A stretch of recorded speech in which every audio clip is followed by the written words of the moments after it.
Pivot tables are my favorite feature in all of Excel. We're going to start here. We're going to open a file, use File, Open, choose Project Files, and let's go to Lesson 2 and open the 01 Pivot Tables file.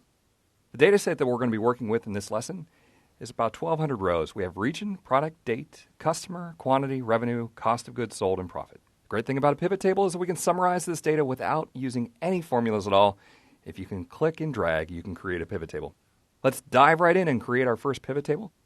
One of the frustrating things about Excel 2007 is figuring out where they moved the old commands from Excel 2003. Now, pivot table used to be on the data menu in Excel 2003. This is the one I can't figure out. They moved it to the Insert ribbon in Excel 2007. Choose the Insert ribbon. Make sure that you have one cell in your data set selected. And on the Insert ribbon, choose the top half of the pivot table icon. This is actually an icon with a drop down at the bottom and a button at the top. We want to use the button at the top in order to create a pivot table. The first thing that Excel asks us about is where our data is located. Provided that you have no blank columns or blank rows, Excel will guess this correctly, and you can click OK. In the lower half, you can choose whether you want to create the pivot table on a new worksheet or out to the right on an existing worksheet. I'm going to choose New Worksheet, so click OK. Now, if you've used pivot tables before in Excel 2003, you'll notice that this is completely different.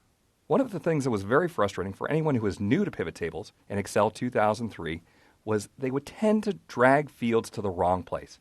In Excel 2007, Microsoft has changed the paradigm.